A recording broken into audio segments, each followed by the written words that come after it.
Sir, मैंने करीब से 6 फीट से गोलियां देखी। मुझे बोलने दीजिए सर, हो सकता है कि कल दिन ना देखूं मैं।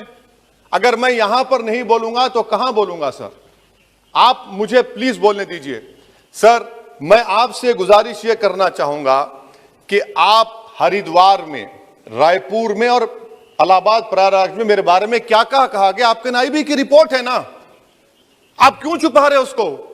देखिए, मैं मौत से नहीं डरने वाला हूं, हम सबको जाना है इस दुनिया से, बल्कि मैंने कह दिया कि मैं इस वतन में पैदा हुआ, मेरी मां की कोख से तो जमीन पर लिटाया गया। जब मेरी आंख बंद हो जाएगी तो इंशाल्लाह औरंगाबाद की जमीन मुझे दफनाया जाएगा। मगर मैं आपसे अपील करना चाह रहा हूं सरकार से सर, कि जो कुछ बातें की गई हैं उसको देखिए। मैं जेड कैटेगरी सिक्योरिटी नहीं चाहिए मुझे, मैं हरगिज नहीं चाहिए मुझे। मैं 94 से पॉलिटिक्स में हूं, मैं आजाद जिंदगी गुजारना चाहता हूं। मैं घुटन के साथ जिंदा नहीं रह सकता इस दुनिया में। मुझे जिंदा रहना है तो अपनी आवाज उठाना है, मुझे जिंदा रहना है तो सरकार किसी के उनके खिलाफ बोलना है, और अगर गोली लगती है तो मुझे कबूल है, मगर मैं घुटन की जिंदगी नहीं गुजार सकता सर। मेरा मानना यह है कि संविधान में अगर देश के गरीबों को, मजलूमों को, अल्पसंख्यक समाज को सिक्योरिटी मिलेगा तो मुझे मिलेगी। आपकी चिंता हमें है ना सर, मैं सिक्योरिटी दे रहे हैं आपको नहीं सर। देश के गरीब बचेंगे तो मैं बचूंगा। ओवैसी की जान इखलाक पीलू से बढ़कर नहीं है सर। ओवैसी की जान उस वक्त बचेगी जब गरीब की जान बचेगी।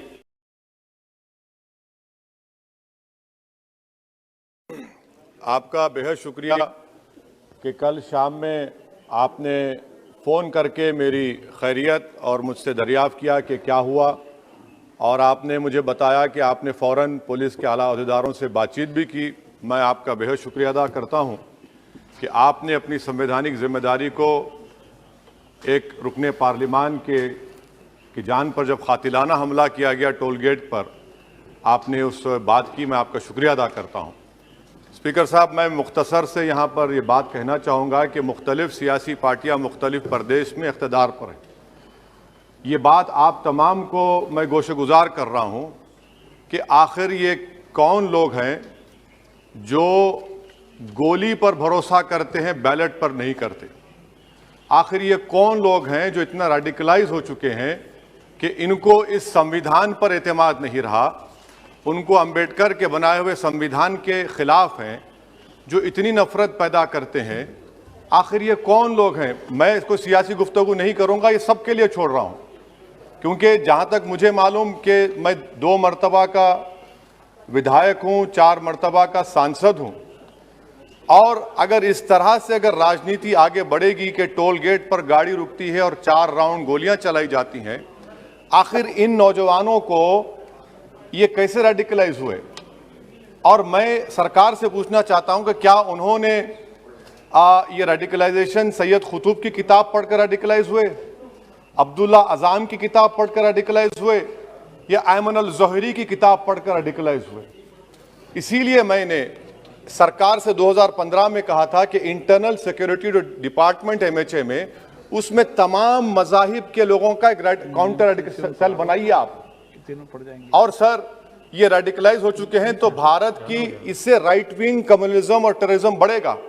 मैं आपसे अपील कर रहा हूं कि जो गलती NDA 1 में की थी, आप वही करने जा रहे हैं।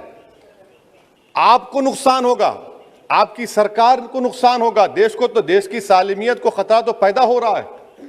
सर, मैं आपके जरिए से सरकार को यह भी बताना चाहूंगा कि जिन लोगों ने ये रेडिकलाइजेशन किया है, आप इस पर गौर करिए, इन पर UAPA क्यों नहीं लगाते आप?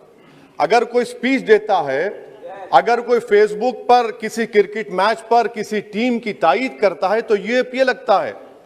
एक सिटिंग MP के ऊपर UAPA नहीं लगेगा सर। मैं सरकार पर छोड़ता हूं।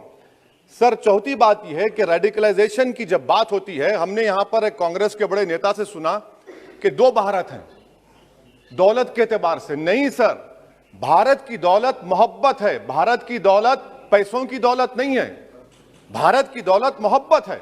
हां, 2 भारत हैं, एक मोहब्बत पर जो पिछले कई बरसों से आबाद है, और एक नफरत पर भारत बन रहा है। तो क्या आप दौलत की भारत की मिसाल देंगे या मोहब्बत की भारत की मिसाल देंगे? अगर मोहब्बत की भारत की मिसाल देंगे तो उसमें आपको मेरी जबान को रोकने के लिए गोली चलाने की जरूरत नहीं है। इस दो भारत को समझने की जरूरत है। सर खत्म, सर मुझे खत्म, सर सुनिए सर, मैंने करीब से 6 फीट से गोलियां देखी, मुझे बोलने दीजिए सर। हो सकता है कि कल दिन ना देखूं मैं, अगर मैं यहां पर नहीं बोलूंगा तो कहां बोलूंगा सर?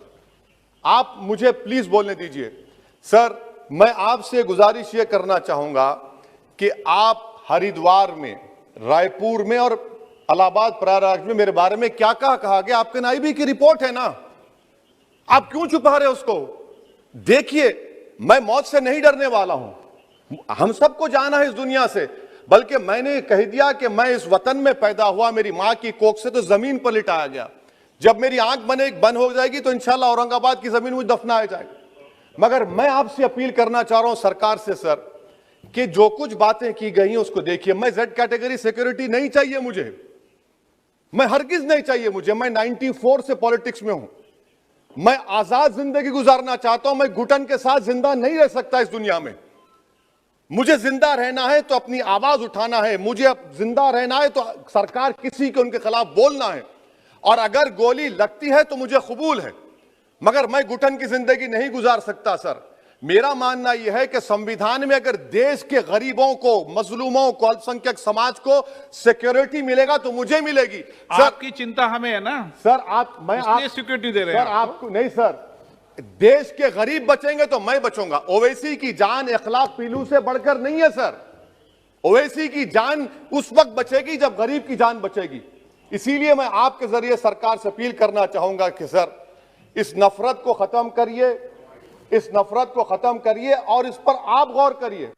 मैं नहीं लूंगा सिक्योरिटी, मैं जेड कैटेगरी नहीं चाहता हूं सिक्योरिटी। मुझे ए कैटेगरी का शहरी बनाइए आप, मुझे ए कैटेगरी का शहरी बनाइए ताकि मेरी और आपकी जिंदगी बराबर हो। जब देश के प्रधानमंत्री पर सिक्योरिटी ब्रीच हुआ, अपोजिशन की तरफ से मैंने कहा था कि गलत हुआ, सब सेकुलर पार्टी के लोगों ने कहा कि ओवैसी तुम क्यों बोले? मैंने कहा नहीं, देश का प्रधानमंत्री मेरा है, सिक्योरिटी ब्रीच हुई तो एक्शन लेना चाहिए। मगर 4 मर्तबा के एमपी पर कोई 6 फीट के फासले से 4 गोली चलाता है। मुझे मौत है, हम सबकी मौत है, मगर मैं इन गोली चलाने वालों से डर कर खामोश नहीं बैठने वाला हूं। और मैं दुआ करता हूं कि उत्तर प्रदेश में पुरअमन पोलिंग होगी इंशाअल्लाह। उत्तर प्रदेश की जनता गोली चलाने वालों का जवाब बैलेट से देगी, नफरत का जवाब मोहब्बत से देगी, और कमजोरों को दबाने का जवाब हिस्सेदारी से देगी। मेरी आपसे गुजारिश है सर कि मुझे जेड कैटेगरी नहीं चाहिए, मैं रिजेक्ट करता हूं। आप इंसाफ करिए सर, उस पर यूएपीए लगाइए। और इनके दिमाग कौन है? 2 लोग रेकी करते हैं, उनको मालूम कि मैं मीरठ की ठोर से आ रहा हूं उस टोल गेट पर, और 6 फीट के फासले पर गोली चलाते हैं। तो आप देख लीजिए सर, आप सरकार के हवाले, अगर आप इंसाफ करना चाहें आप इंसाफ कर सकते, मगर रेडिकलाइजेशन आपको नुकसान पहुंचाएगा और इससे राइट विंग टेररिज्म बढ़ेगा। शुक्रिया सर।